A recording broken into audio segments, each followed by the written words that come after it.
Longer-term rates have dropped a little bit, both on the CD side as well as the Treasury rates. And the overall drop in balances from last month to this past month of April, a little over $406,000 are just due to normal operating and payroll expenses. Any questions on the investment report? All right, on the year-to-date fund summary report, our projected operating surplus continues to show improvement, as you can see in those projections for the operating funds as well as the other funds that we have. Are there any questions on the fund summary?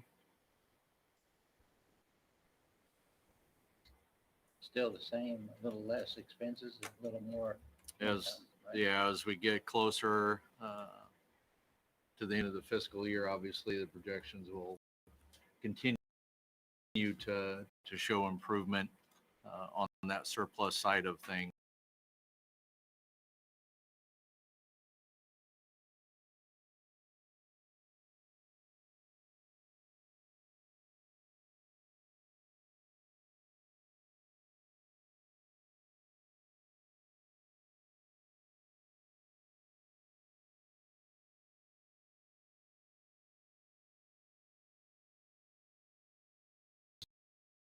Fiscal year and 3 of 4 in this year. So we'll see if that fourth payment comes in this year or in July, which obviously that will continue at a greater surplus. Better than ever.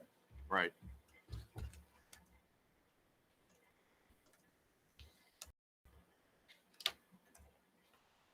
Okay, sorry.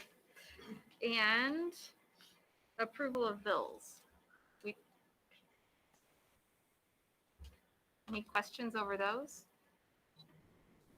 No, thank you. I'll make a motion to approve the bills. Okay, I'll second that. thank you.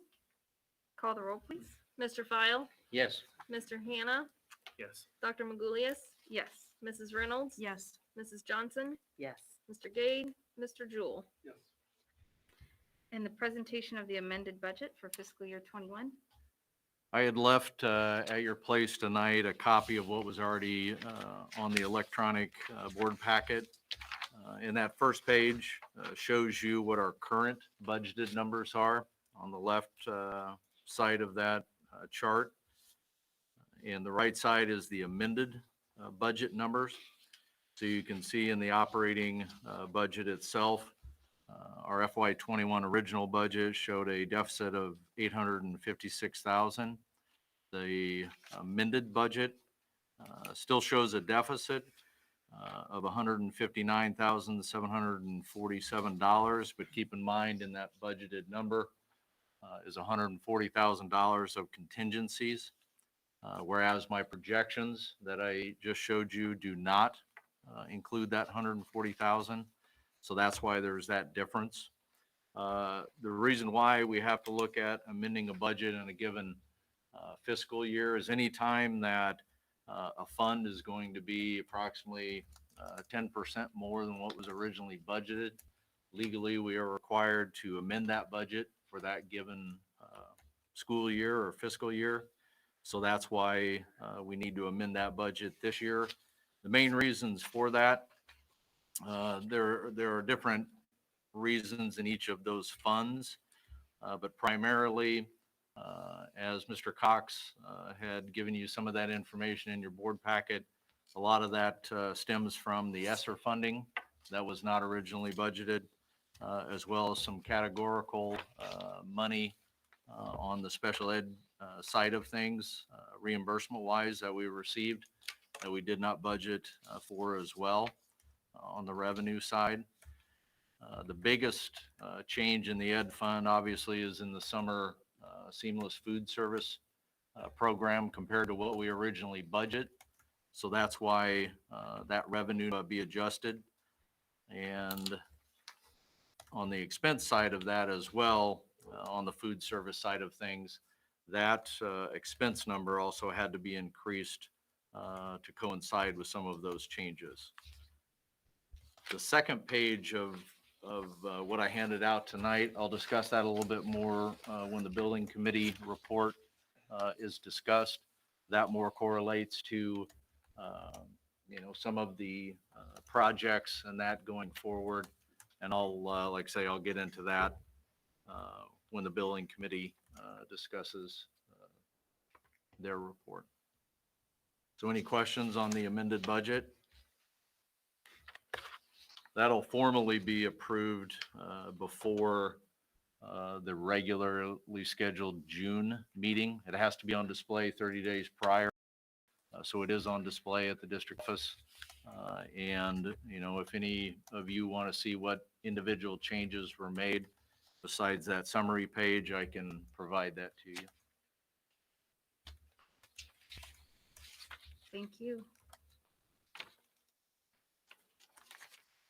Okay, let's move on to administrator reports, and our administrators and directors have provided reports that are included in our packet. And would each administrator or director please share your highlights? Okay. Good evening.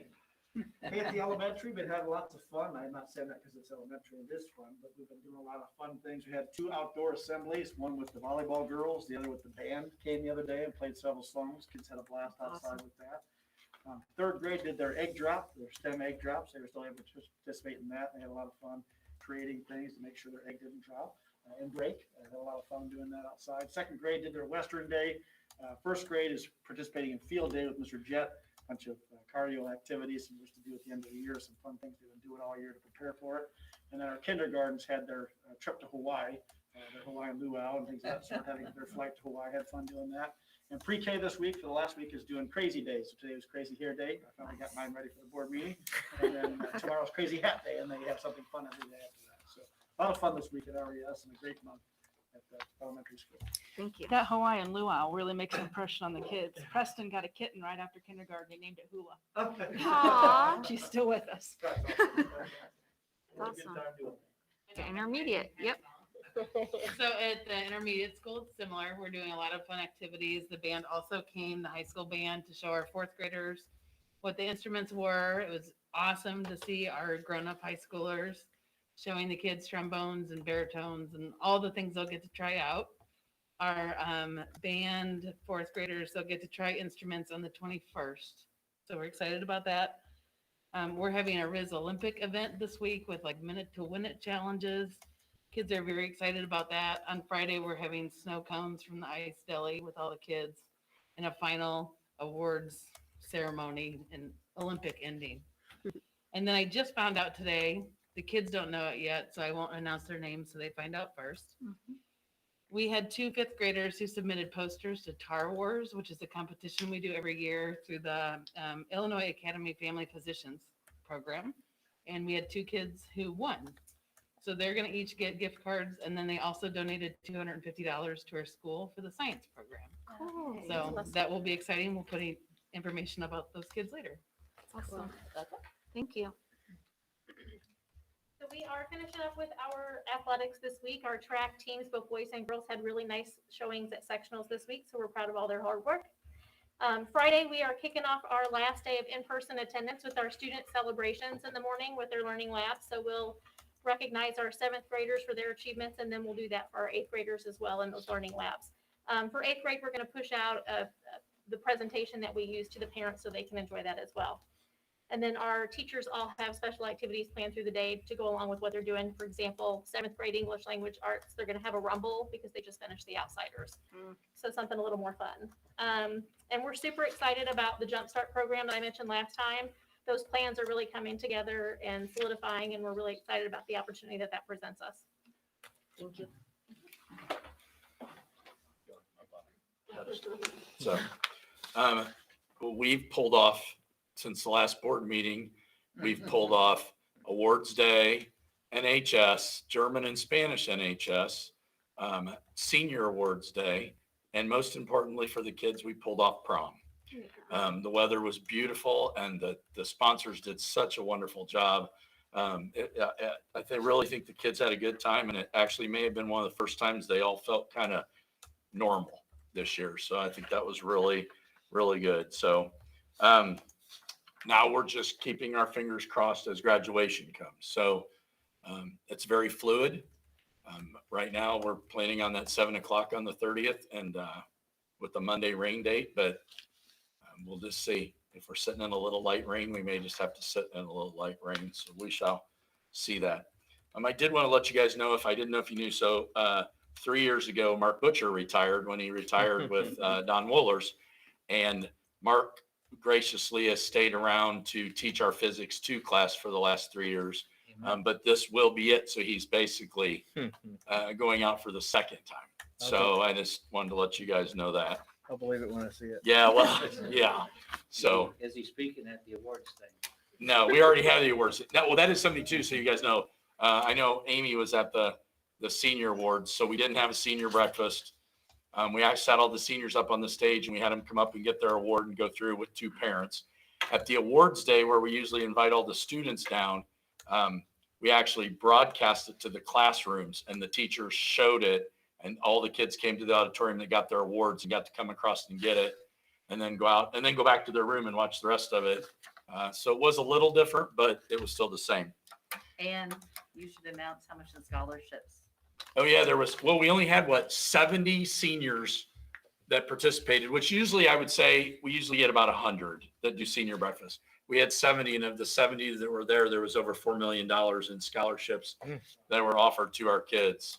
From the 70 there. And then the only other thing I just found out today, Mr. Cox and I both found out in an email that, so our kids go to All-State every year. The choir and band get to attend All-State. They try out and very few are selected. Well, this year we had 24 kids that got selected. Found out that the school with the most kids in the state of Illinois was 25, was O'Fallon Township, which is the largest high school south of I-80. And they said 2,400 students, and they had one more than us. And we actually tied with 2 other schools, Quincy and Adlai Stevenson, which Quincy has 1,500. Adlai Stevenson has 4,100 kids in their high school. Okay. And on top of that, all 3 of them have an orchestra. So they send stringed instrument people to it. So they have a lot more opportunity. So how impressive that our kids got that many. Well, we can claim partial credit for Quincy because one of their music teachers is Samantha Sykes that graduated from here. Hey, there we go. So Just put a footnote under their award then. Very good. Thank you. Are there directors who want to give a report? Sure, I can Thank you. briefly. I just wanted to share with you all that we have each month, we meet with all of our new staff and have an agenda and topics that we cover and allow our staff to break out into their buildings as well. And so with that, we had our final meeting of the school year just this past week. With that, they were given time to reflect upon their experiences. Who would have thought they'd join our team in a pandemic and make it all happen? So they're truly amazing. With that, they also complete a survey to provide us with feedback on their experience during the program, and also provide us information as far as what support they're going to need moving into next school year. So we'll be going through all the information they've shared to help us with future planning. In addition to that, our students in grades 3 through 12 completed their spring panorama survey. So that's our social emotional learning survey. And with that, it's just grades 3 through 12, but know that we will also be looking at that data and identifying those needs of our students moving into next school year, which I know will be really critical, making sure we're supporting them, continuing to support them. So thank you. Great. All right. So I've talked at previous board meetings about the STEP funding that we get. It's grant money that we get from the state of Illinois to help our special education students just to have effective transition planning from junior high to high school to post-secondary. And so we received a whole bunch of extra money this year because of COVID. And so with that extra money, we had decided that we were going to offer some job opportunities for some of our students this summer. And I am really excited because we had 21 students apply for summer work. Wow. Brad is going to help us with creating some summer jobs for them to assist with throughout the district. It was really fun though to see all of their interviews and how much they've grown up just in the short time that I've been here, and to see how they answer those interview questions and how excited they are to contribute something back to the district, because that's what I heard over and over again. So they'll be working in the month of July and helping out with projects throughout the district. That's awesome. Really great. Anyone else? Brad, do you have anything you want to add? We just had a building committee. I think those guys are gonna talk Okay. about that. Here to assist with any questions on that. All right. Thank you, everyone. Any questions for our administrators and directors? All right, Mr. Cox, will you please provide a superintendent's report? All right, well, there's obviously a lot of incredible things happening here the last few weeks and even the last couple of months of school. And we've had more events and more people involved than I can count. And I want to point out to, I don't want to leave anybody out, but I really want to just tip my hat to everyone who's worked so hard. It's taken a lot of effort and partnerships to make all of these events happen. You know, from athletics to the special events to the award ceremonies and everything in between. It's been a lot of fun to see smiles on people's faces and have that little sense of community again. It's something we've really been missing, and it's been fun to get back. So thank you, everybody, for your hard work. And they're still doing this in the middle of a pandemic. So there's a lot of logistics they're figuring out and trying to figure out how to keep everybody as safe as possible, yet still provide great opportunities for our kids. So I just couldn't be more proud. And I know we said it, but I can't highlight enough the senior class earning over $4 million of scholarships under probably the most adversity many of us, if not all of us, have seen a group of kids go through in terms of their schooling career. So it's really great. And it also is a testament to the type of community we have, the parents, the teachers that we have in our school district to send our kids on their way. So there's certainly big things ahead for them. In terms of our safety mitigations, we had a meeting last week, 2 weeks ago, regarding the University of Illinois COVID Shield program. If you will recall, I think it was October and November, I was talking to the Board of Education about having meetings with the University of Illinois. At that time, it just was not affordable. The tests were very attractive to us. They were certainly a superior test than anything we could access at the time and arguably can still access today. But at $20 per test and needing to test at minimum once per week, it was just cost prohibitive for us to do.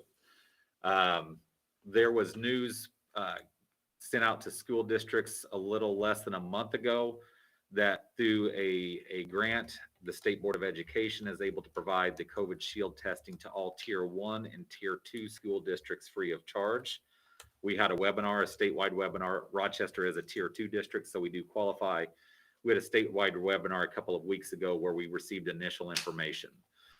We're not necessarily ready to make a decision on this yet, but I wanted the board to know, because if you haven't, you will be seeing the news of this in some emails, possibly some news articles that you would see in various news media outlets. The state board just released this week a message to all school districts about the possibility of returning full in-person instruction for next school year. I know that sounds a little strange because by and large, we're in full in-person instruction right now, but there are school districts out there that are not. They're pointing to this Shield testing program as a way to do that. The difference between Shield and what we have now is it's more of a, what I would say in layman's terms, more of a proactive test. The one we're doing now with Binax is identifying individuals who are positive for COVID after they've already been here and after they've already had the opportunity to potentially spread the virus. This test is much more proactive, catching people before they could even spread the virus in certain instances. If you look at the universities, specifically the University of Illinois, but there's others, several others, Greenville is one that comes to mind. When they first start doing the test once to twice per week, you will see an initial spike in the cases, and then you'll see a dramatic decrease as they move forward with that. And when I say initial spike in that first month, as they identify individuals. After that, it becomes 1% or less of positive tests to the test administered. So that's a really good return rate. The thought behind this is it's going to allow schools to get in person and stay in person more consistently than what we've been able to during the course of this year, though we've had fairly good success at that. The other piece is for staff, they can test out of quarantine at 7 days. That's not been approved for children, students or children yet at this point.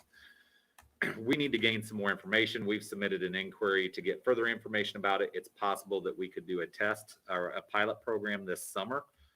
There's some logistical questions that we have, but I wanted to make the board aware just of some high level pieces of that test and that we are looking at that, and we'll come back with more information if we think it's something that's a possibility for us. Are there any questions on that specific piece before I move on? And then the other one that's taken up quite a bit of attention the last few days, and just the highlight of how this year has gone, is the CDC mask guidance. In short, that does not apply to schools yet anyway.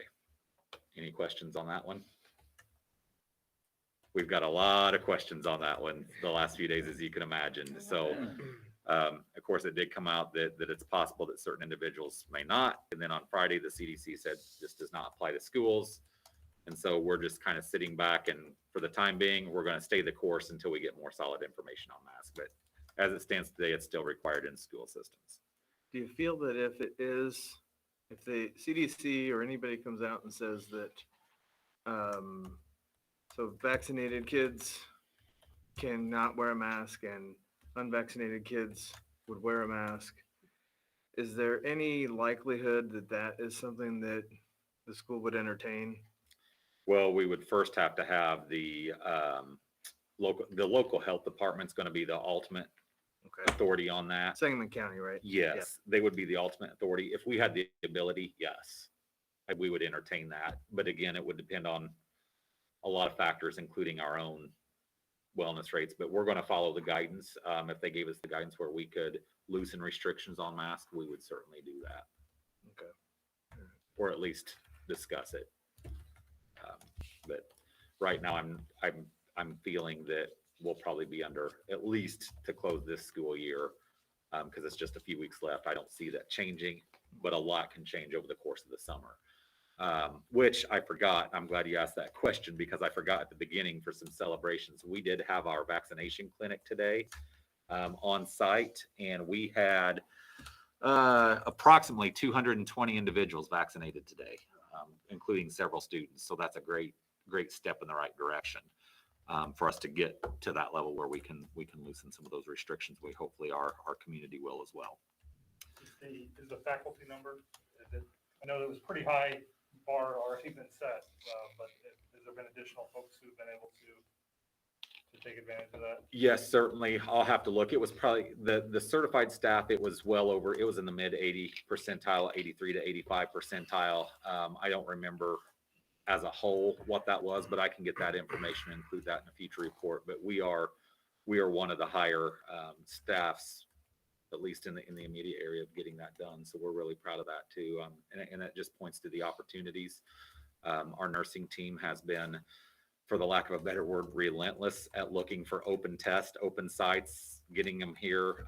And I think that convenience and accessibility and that support they've provided to not only our staff, but our communities really been a key to us providing that continuity of learning and staying in person as much as possible.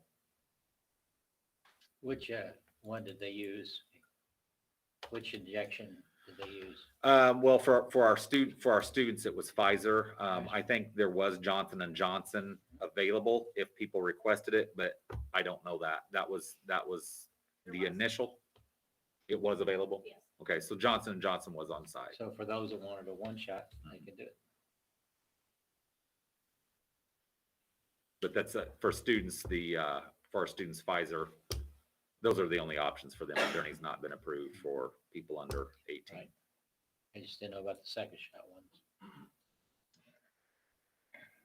And then just the next thing I have is Bob had mentioned it about the amended budget. That will be a public hearing at 6:15. We'll send you notice of that, but our meeting will start 15 minutes earlier in June because we do have to have that public hearing. And also we'll look at scheduling a finance committee meeting, a brief finance committee meeting, especially with a couple new finance committee members.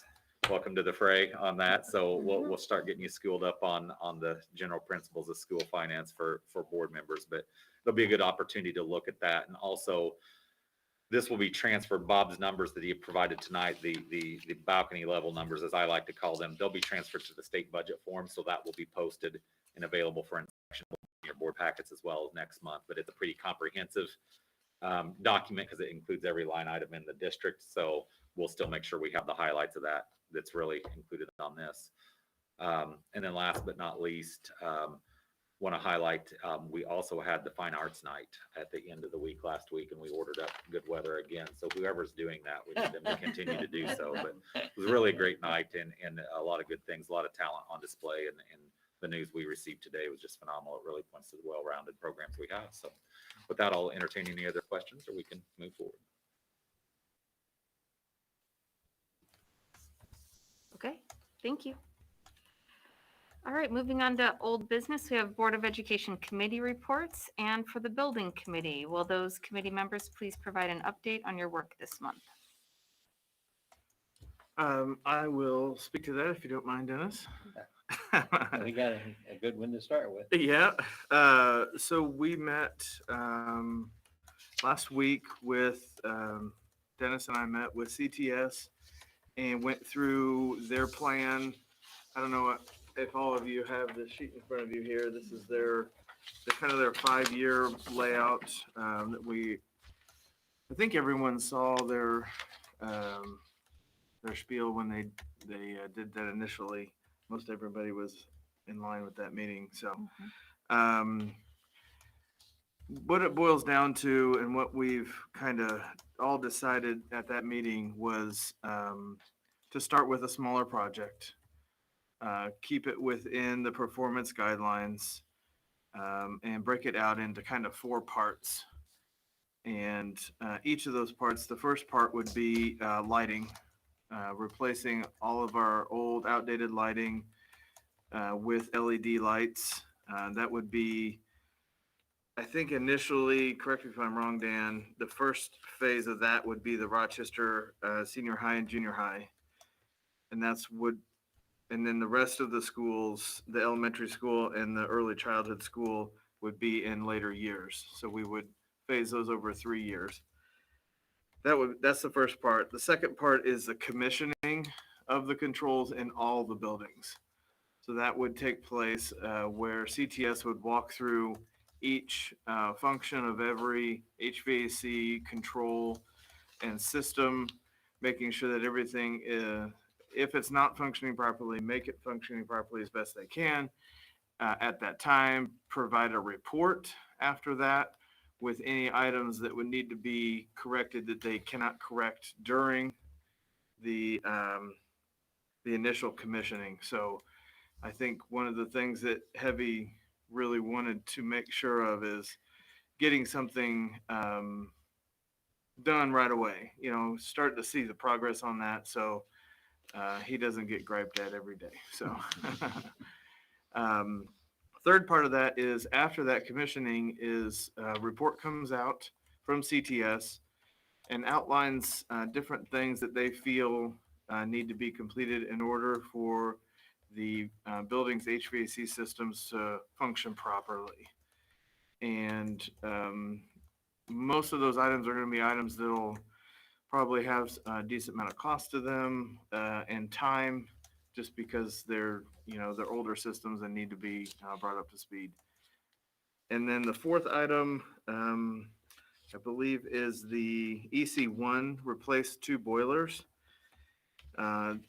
Just in talking with Heavy and CTS, they feel like the 2 boilers that are at the EC1 building are over 30 years old.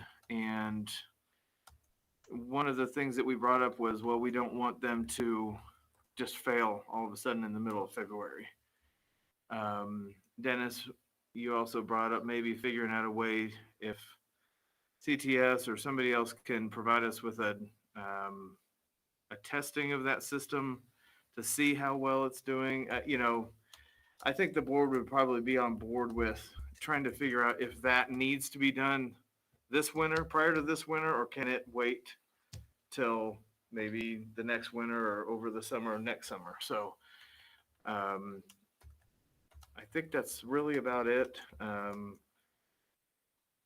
Did I miss anything, Dennis? Only thing I thought about when we present tonight, I thought basically we're going to do these things. It's just how soon and how fast. Right. So it's a matter of timing. It's not a matter if in many cases.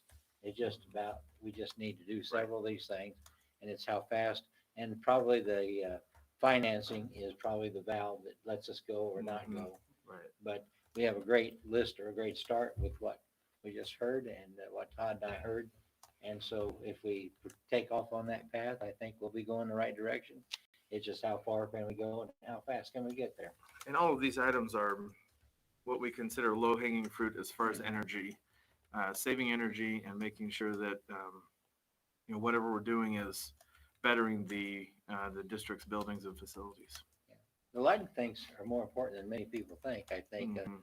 the kind of light you have affects the mood and a lot of things in the school that you don't even think about. I think I learned that Mhm. through this process.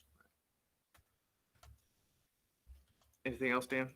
No, I think you captured it really well. Everything else I would have, it would be on the agenda item. We're going to kind of dive into the finances a little bit with everybody, but I think you captured it. Both of you captured it very well. I had a question about something that was on the written minutes of the building committee that was not brought up. It has nothing to do with this particular thing, but it does have to do with the contractor. Can I ask it now, or am I supposed to wait till closed session? Is a contractor considered an employee? Okay, so I saw there's been issues with the janitorial services again. Since you've been on the board longer, can you tell me, is it similar to the same thing we were having a few years ago? I think I would say we're not exactly divorced from what we saw before. Okay, that's all I needed to know. I want to make sure it was nothing. I'm trying to think of the phrase. That's all, yeah, I don't need details. Okay. It was well summarized in our minutes here, Okay. from what I know. Okay. All right, thank you. And then Personnel Committee, will the Personnel Committee members please provide an update on your work this month? I'll defer to you. Pardon? I'll defer to you. We met with Dr. Cox and he provided us with his summative and we went over it. Formative. Formative, thank you. Get that correct. Went over it, discussed it at length and again, because this was the first time that this type of a review and evaluation process has been done, spent quite a bit of time just going over it and sharing the information and we were all very pleased and in agreement. I don't think there was anything that was presented that was surprising or required extra consideration. So Great, thank you. Okay, consideration and possible approval of guaranteed energy savings contract. Mr. Cox? Okay. Well, Todd and Dennis captured that, well, and at your tables, and for any further discussion or questions, we do have CTS group here, and Mr. Allwell can help us as well. Don't be getting that big head and calling you Mr. Okay. So, but at your tables, you see the list of just different types of work and different types of possible work that we've identified. I think since all of you, I believe, were at our 2 building committee meetings ago, I just want to say that the building committee's done a tremendous amount of work in these last 2 meetings and the work that goes on in between on site. The members of CTS group, as well as Brad and his team, have done an awful lot of work to analyze and look at and review and bring us potential projects and options and to be able to narrow those down. So this past meeting, we did spend, probably one thing we didn't touch on is how much time we spent on narrowing out the options, just to have these 3 or 4 that we had mentioned. So I'm going to turn it over in just a moment to Mr. McDermott to walk through the finances and the cash flow, because that's the big, that's the kind of the fulcrum that allows this thing to go. Also, something that I did not mention in terms of the financing piece, we really just worked through this really late this afternoon. We're looking at primarily Fund 60, which is the 1% sales tax fund, where these are all allowable expenses. We may look in part in Fund 20, which is our operation and maintenance fund, but the other place that we will look at as well, but we still have to get into the midpoint of the summer, probably July, before we know before we're comfortable saying the amount, but we can also access ESSER funds for some of these projects. Specifically, the boiler project could be ESSER fund related, and the recommissioning of controls could go into our ESSER funds as well. So that may be an option we look at that's not on the cash flow analysis, because we just looked at that late. Plus we have other items we want to work through those grants with first before we go and look at this, if we would look at that at all. But the Rochester, the recommendation that we would bring, and of course there's many options as you see with lighting. The neighborhood we were trying to land at is between $750,000 and $1 million financially. What we're looking at with possible options are, it was $865,000 approximately between the lighting at Rochester High School, Junior High School, recommissioning of controls, the recommissioning of controls district-wide, and the 2 boilers at the elementary school. We chose the Rochester High School, Junior High School for a few reasons, but primarily that's going to be our quickest and best return of investment, because we do have older lighting here, but it's also the facility that gets used the most. In terms of the recommissioning of controls, I don't have anything to add than what Todd and Dennis captured there. That was perfect on that. And then the last piece with the boilers, and this maybe is where if there's any additional questions on that, with that boiler project, that's a hard one to answer, because we know it needs to be done. These boilers are at the end of their expected life. We are spending a lot of time maintaining them. If you're proactive, you can go in, do it right, get 2 boilers replaced. You can do it with a high efficiency boiler. We can also continue to keep these things alive. The downside is if they go out in February, then we're being reactive and you may not be putting in as good of a product. So it's about finding that sweet spot.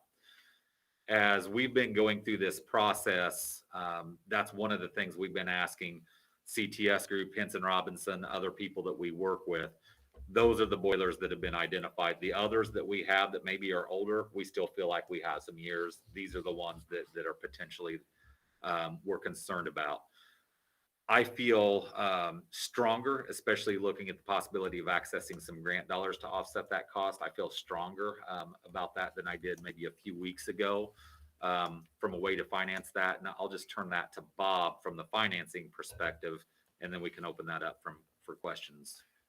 The second page on that amended budget paperwork I gave you, basically I just have the Fund 60, which, as Mr. Cox mentioned, is the 1% sales tax fund those funds go into. Now, looking at where we may end this year in terms of a fund balance in that particular fund, you can see that for next year's budget. Currently, the projected revenue side of things is probably conservative, but because we haven't had a full normal year of revenue coming in, I can't really project that with any close certainty, but that will be in the neighborhood. We'll probably end up receiving close to $1.4 million in next fiscal year. And then on the disbursement side, we currently pay the $300,000 or abate that $300,000 to the debt service fund on one of our bond payments. And then the $200,000 regular operating expenditures, when we started to receive the sales tax revenue, we really switched from using our O&M money for larger projects because we knew those funds can only be used for certain things. So we've kind of switched gears on that. So the 200,000 is normally going to be, for instance, resurfacing a parking lot. We try to do one of the parking lots every year.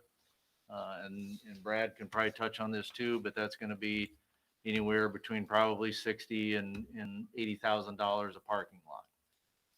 So that's done. And then if there's another smaller project that we were looking to do, that's what that $200,000 is for. So projection wise, you can see at the end of next fiscal year, without considering anything on the performance contract side of things, we would potentially end the year at roughly the $3.2 million fund balance. I know that probably sounds like a lot of money, but when you get into the larger projects, and then Mr. Hanna had mentioned in the building committee meeting, we need to really sit down and look at what our capital projects need to be going forward and in what order. So we do have a plan for the, 3 years out, 5, 7, and so on.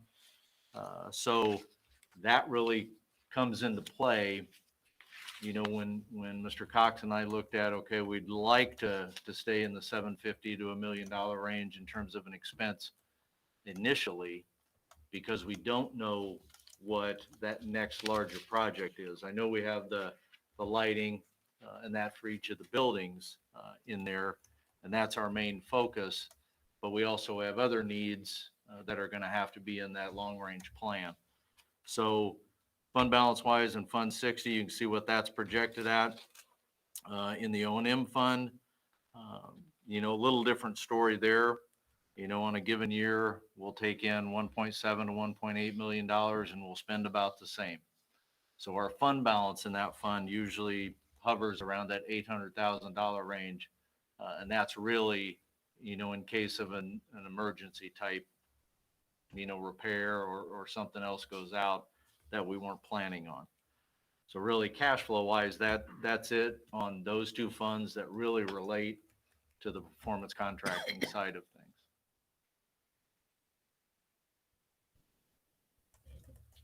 When it comes to the, like the energy savings, is that gonna be going back in as sort of a reduction in expenses in the Fund 20? Correct. And like all things, I think expenses will precede Absolutely. savings. See the trailer. Yeah.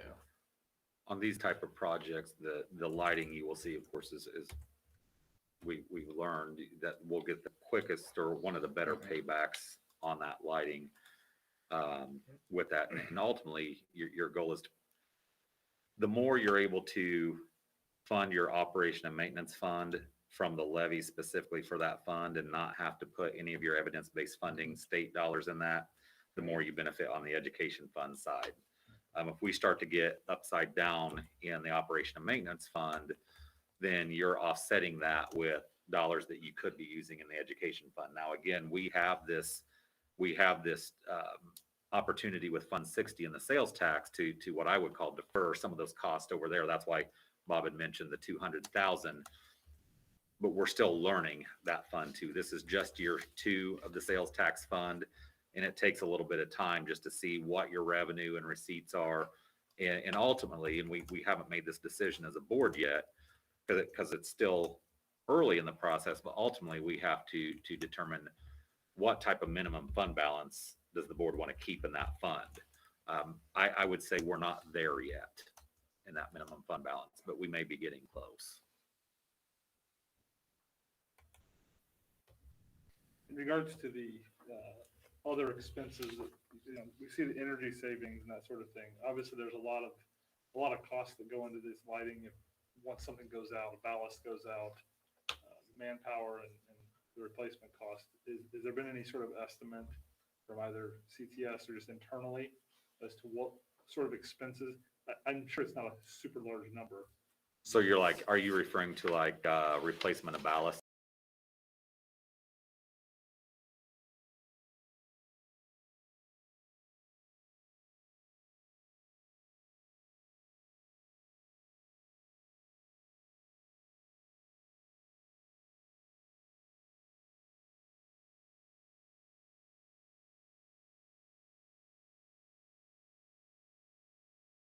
Say, hey, 3 lights are out here, and then you're putting in, these LED flat panels, it's like set it and forget it.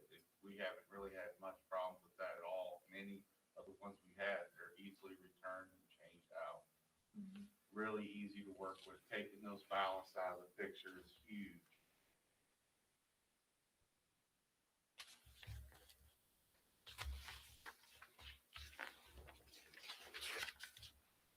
All right, are there any other questions regarding the guaranteed energy savings contract?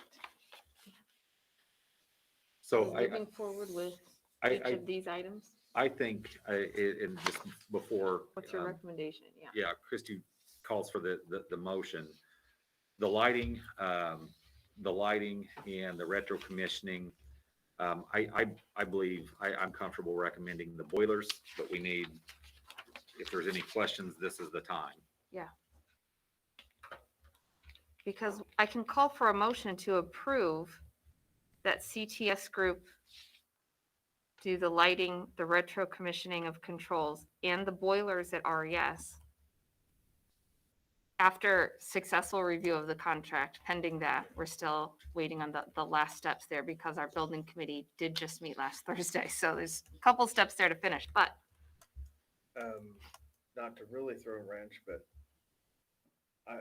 being new and only having really one building committee meeting, and I talked about at that building committee meeting, getting short range plan, long range plan, making sure we're doing things in the right order. One of the things that you mentioned, Mr. Cox, was, for instance, the J-wing. So you say, hey, let's replace the lights in the J-wing. Well, are we going to be stepping on our toes there? Is that the right place? Are there other places where we won't be stepping on our toes? Does that make sense? It does. And we had that question. We've asked that question a few times now because that's one of my biggest worries is we don't want to do work only some years later to undo that work. So my understanding, and the gentleman in the back, please correct me if I'm wrong. My understanding is any of the work we would do in that J-wing, we're going to be able to remove that lighting, store it, and then put it back in whenever we're done. So then the question becomes, when will that happen? Well, we have no idea. It could be some time before we do that. So that's why we lean back toward this facility because it still is our more expensive facility. Now, if we chose to, could we hold off on that J-wing work? We certainly could. And that's something we could discuss further. But CTS, you're comfortable in, hey, let's replace the lights in this room, and then, 2 years down the road, we completely do a new ceiling. You'd be able to reuse those lights, and you wouldn't be really losing any cost. Correct, yeah, these fixtures can be moved, transferred, wouldn't violate a warranty. Okay. They last for 10,000 hours or so they're certainly gonna last a couple remodels during the life of the building. Full confidence they'll work just like the LED fixtures you have them around the district. That was the only thing I just thought of because you mentioned the junior high and we talked about that. So, and I'm on board with the boilers. I mean, I know Dennis, you had some concerns, but I think, you get to that 30-year mark with an old boiler, you're just waiting. I think the hesitancy in my approach with the boiler comes down to you look for that sweet spot because every boiler I've been around, we have great maintenance people like Heavy who are able to keep them going. And you think, okay, can I keep it going one more year? Can I keep it going one more year? But you just don't want to guess wrong and then enter that reactive mode. And so I think as we've done all of this analysis and we've got a few different opinions on it, those are the ones that points to, do we have others we could, that we could replace? Yes, but we feel like there's a lot of life left in those, comparatively speaking. And this isn't as simple as just replacing the boiler. And I don't know, I would be more comfortable, Brad, if you just talk briefly about what that looks like as far as replacing that boiler. I'm used to the cutting off and basically replacing what you had before. That's what we've done in the past. And they've come so far as efficiency. Now I was just talking with Gordon and they're PVC flues now. I mean, instead of these metal ones. So it's a lot more flue work than just cutting off the flue, putting a new one underneath, welding it back up. So he can explain more on that kind of work. Yeah, I would just add that switching from a non-condensing boiler to a condensing boiler, so you have lower water temperatures in the new boilers, which will also help in any humidity problems you have in the early childhood building, from not being as concerned with running boilers during the shoulder seasons, because it's a more efficient boiler system. But due to the lower operating temperature, which is a big part of how it's more efficient, you have to do some some piping modifications, change out the flues. You currently have just essentially a single pump system, so we'll have a primary, secondary pump system, so that's pretty substantial renovation in that small space, but it is certainly more than just a one-for-one swap out. It's kind of a redesign of your boiler plant system. In my opinion too, that if everything we can do to save the time that Brad spends just holding something together, if it's time, it's time, and that frees more power to do other things. So if that's what, why should we tie that in and when we can get rid of it as far as a problem? That makes the timing thing more justifiable. Any final thoughts or questions before we call for a motion?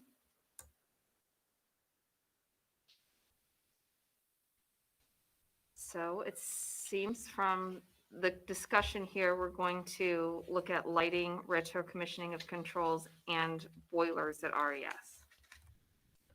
Okay. Is there a motion to approve phase 1 work with CTS Group that includes lighting, retro commissioning of controls, and boilers at RES pending successful completion and review of the contract? I'll make that motion. Second. Thank you. Call the roll? Mr. Hannah, Yes. Dr. Magulius, Yes. Mrs. Reynolds, Yes. Mrs. Johnson, Yes. Mr. Gade, Mr. Jewell, Yes. Mr. File. Yes. Okay, thank you. Approval of fees.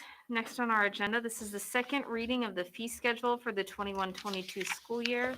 Last month, the board discussed eliminating admission fees for students to regular season events and co-curricular activities. Mr. Crux, are there any other updates or information regarding fees tonight? You touched on that. We did include the elimination of fees for, and to be clear, that's for Rochester students. That will be just a part of their regular registration fees. That it's a benefit of attending Rochester, and we want to encourage our kids to come to the games, of course, and all of our other events.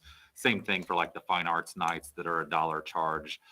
We're waiving that for our students. It does not apply to postseason, like the IHSA events or any tournaments of that nature. So there would still be potential, or not potential, there will be times that students will pay for those events. The other ones to highlight, just so people are aware, especially as we are entering it, into just our second meeting with our newly elected board.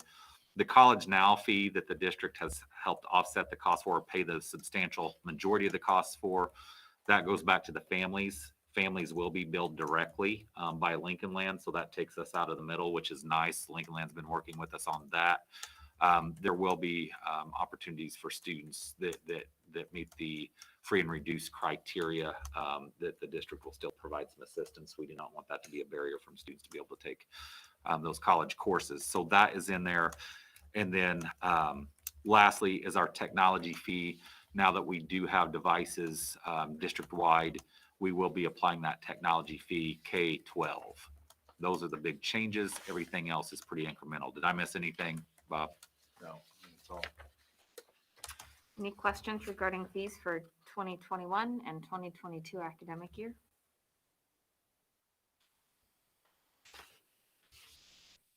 Okay, is there a motion to approve the fees for the 21-22 academic year as presented? I'll make that motion. Thank you. Second. Thank you. Call the roll. Dr. Magulius? Yes. Mrs. Reynolds? Yes. Mrs. Johnson? Yes. Mr. Gade, Mr. Jewell, Yes. Mr. File, Yes. Mr. Hannah. Yes. Okay, new business. Approval of Rochester Junior High School Science Textbook Proposal. Mrs. Keller, you have an update regarding this proposal for us? So the Curriculum and Instruction Council approved a textbook proposal on May 13th for the science department at the junior high school. The textbook adoption would take place during the 2021-2022 school year. And I just want to give a big thank you to Mrs. Poole and Mrs. Palace, as well as our science department, for their work on this. Just so you know, the science department recommended the adoptions of the Science Dimensions series from Houghton Mifflin Harcourt. I'm going to highlight a couple of those areas that really stood out to the team. One of those, of course, being the instructional pathway for teachers, as well as the dynamic learning environments for students through exploration, analysis, application, and explanation. And with that, something that's really, really exciting and important is that this curriculum is aligned to the next generation science standards. So that was a huge piece for us. In addition to that, English language learners and intervention support is provided through this program, as well as all materials are available in Spanish. And then a big piece for us is that there is a smooth integration with their platform, which is called ED, with Canvas. So we spent one whole meeting just on that with their technology people. So, and our director of technology was also a part of that. So that was a big piece when we looked at all of the programs. And then with this program, there are 12 modules, and I did outline those in the memo that I shared. So just to kind of give you a snapshot of what those look like, as well as a big professional development piece for our staff as well. Because of course, with the adoption of a new series, we want to make sure that our teachers feel supported. When looking at adding this program at the junior high, of course, one of the biggest questions is how will we fund it? Because as we all know, none of that ever comes as a deal, deal. So with that, we are looking at using Title I school improvement grant funding. So we're excited about that. And Mrs. Shaw has helped in that arena. And with that, we are looking at a one-year proposal from HMH. So to give you an idea of that cost, it's $10,707.31. And that includes the electronic seats for our students in 7th and 8th grade for them to access the program online. In addition to that, we are looking to purchase, they don't have regular textbooks that we are all used to, they're consumables. So they're consumables for each of the 12 modules. We're looking at ordering 30 consumables of each of those modules, which will come in handy when we have students. You think of students that have concussions and can't use their devices, or for any reason the student may not be able to use a device. Then we have those as easy access, which is wonderful. In addition to that, the professional development, I just wanted to make sure to highlight. So with that, there are 3 different areas that we're looking at our staff participating in. One is just them getting started. It's a 2-hour program, live interaction with their trainers. And it will engage our teachers in a variety of interactive experiences to learn about the organization and all of the resources that Science Dimensions has to offer. And that will help build the confidence of our teachers before our students hit the ground running come the fall. In addition to that, there is an online coaching membership that we would be a part of. And with that, they would provide coaching to help our teachers as far as integrating new skills immediately into their practice that maybe haven't been there previously, as well as they would be able to do lesson modeling for our staff, lesson planning, and data analysis, which will be key moving forward. And then finally, the last piece of professional development includes just a follow-up. So once they have their feet underneath them, and we've been moving through the school year, there'll be follow-up with the HMH trainers just to see what other components and assessments that we want to take a deeper dive into. So that's something that this company has really highlighted for us, is the importance of the PD. And we all know that you know, we have to invest in that side of things to really help make things successful for not only our staff, but our students. So any questions about that? We're really excited. It's like getting a facelift over at the junior high, right, Kim? Will this be spread over several course titles? So it's the 7th and 8th grade science currently. So it's going to be both of those grade levels. And so with that, it offers 12 different modules, which our teachers are going to be taking a close look at what they currently teach and how some of these other modules might fit in. And then pie in the sky is down the road, possibly what could that look like for our 6th grade even. So I have to have conversations with Mrs. Carey about that, what might that look like, and find some more grant funds. But anyway. They're everywhere. It's exciting. We're excited about it. Thank you. Is there a motion to approve Science Dimensions from Houghton Mifflin Hartford as the new science textbook series at Rochester Junior High School? I'll make that motion. Thank you, Mr. Jewell and Mr. File with a second then. That'd be good. Thank you. Call the roll. Mrs. Reynolds? Yes. Mrs. Johnson? Yes. Mr. Gabe? Mr. Jewell? Yes. Mr. File? Yes. Mr. Hannah? Yes. Dr. Magoulias? Yes. And approval of property casualty liability workers' compensation insurance renewals. Mr. McDermott. This won't be as exciting as Suzanne. Thanks, But Tom. for the benefit of some of the new members, I'll go through it anyway. We've been a member of the Prairie State Insurance Cooperative since 2006, or FY 2006. I've chaired that executive committee since then. So I like to think we have a little bit of a say-so in some of the insurance renewals that we have to have. But anyway, on the workers' compensation side of things, this year, the premium will end up being less than what we paid in FY 20, as well as what we paid in FY 21. One of the bigger highlights is over the course of those years, the co-op has returned approximately $1 million in some of those policy years. That was distributed last October. Our share of that was just under 25,000. So that went back against the premium in this fiscal year.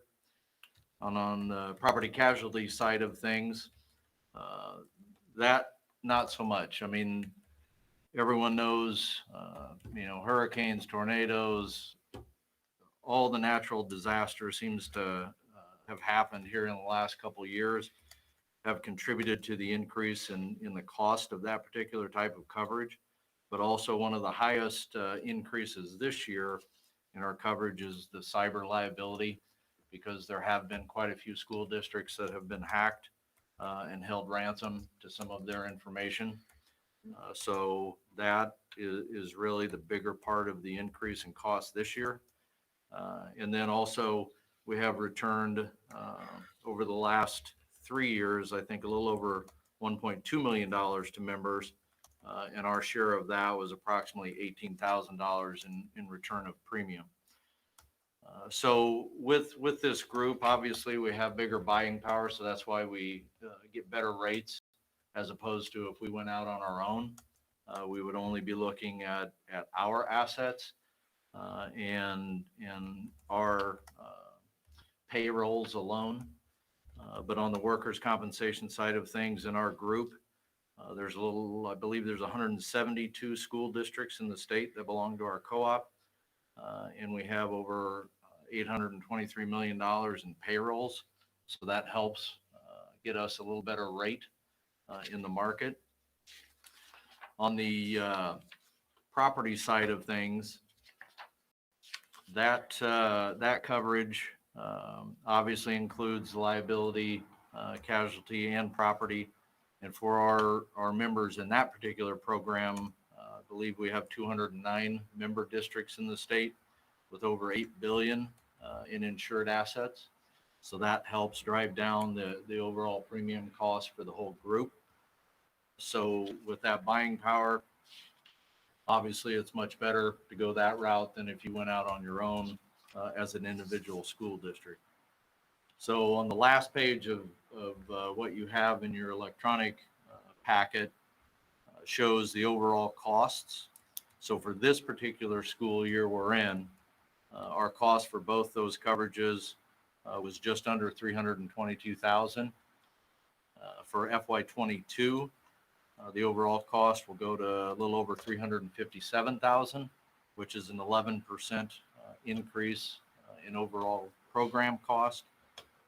But another thing to keep in mind, by us going to this cooperative back in 2006, that we've probably saved a little over $175,000 in actual premium dollars. So it has saved the district money on top of providing, decent insurance coverage for the district. So any questions? That's all I had on that. Thank you. Is there a motion to approve the property casualty liability and workers' compensation insurance renewals as presented? I'll make a motion. Thank you. Thank you. Call the roll. Mrs. Johnson, Yes. Mr. Gaten, Mr. Jewell, Yes. Mr. File, Yes. Mr. Hannah, Yes.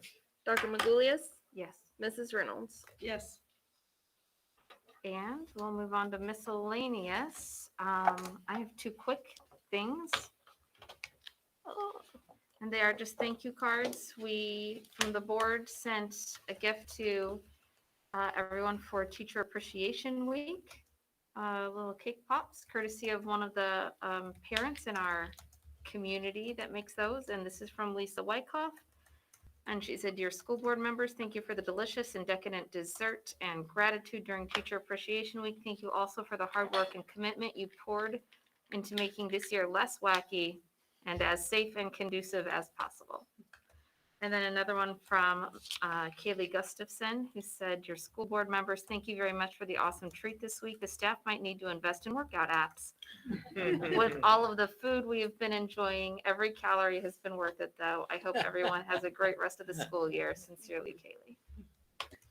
And then we have the Those Who Excel celebration coming up next Yes. week. Will you provide a little information on that, Mr. Cox? Yes, thank you. So I'm really excited about this for a few reasons. At the end of the school year, the last day Teacher Institute on May 25th, we are going to have a celebration, but it's there's 2 points of significance to it. One, we're all together for the first time during the pandemic. As a district, we have not done that, but also it'll be the first time we've all been together since I've been superintendent. So we are excited about that. We have with the number of people that we have that are double vaccinated, along with the space in our auditorium, Mr. Bowser, Mr. Ashbaugh's helped us go through and look at how many people we can fit. So we can get in the auditorium, which allows us to celebrate our Those Who Excel award winners, which is a top secret. I don't even know who they are. I think I was told, and then they waved a wand and told me to forget, so I didn't leak it. But I do want to invite the school board members at 1 o'clock. We're doing a cookout, a backyard barbecue for all staff ahead of time, where we'll bring them over in waves by building to keep the number of people down. But then at 1 o'clock, we will do the Those Who Excel. I'll have Sarah send out some information, and all that we ask is that you just let us know you're coming so we can plan for the seats accordingly. If you would like to come to that, you're more than welcome, but you're not obligated. I intend to come. I usually do. So it should be a great event. I'm really looking forward to that. And I really want to thank Suzanne and our district leadership team that has worked through the nominations and did all of that. It's a lot of work, but it's work well worth it, recognizing our staff. I'm very excited about it. Any other items for miscellaneous? Okay, I'll enter a motion to go in. Nope, no, I won't. It's the end of this meeting. I always do that right there. We need a motion to close this meeting. Open session, Yeah, right? in our closed session. Just a In our motion to closed go. session? No, because we're motion. still gonna have open session Yep. after closed session. to I take know, this action. one though, Right, I have to wrong. call the roll. For closed session, we do. Yeah. Sorry. Yeah, you're good. Okay. You were right. the first I will time. entertain a motion to go into closed session for the appointment, employment, compensation, discipline, performance, or dismissal of specific employees of the public body or legal counsel for the public body. I'll make that motion. Thank you. Second that. Thank you. Call the roll. Mr. There we Dane, go. Mr. Jewell, Yes. Mr. File, Yes. Mr. Hannah, Yes. Dr. Magoulias, Yes. Mrs. Reynolds, Yes. Mrs. Johnson. Yes. All right, let's do a quick transition.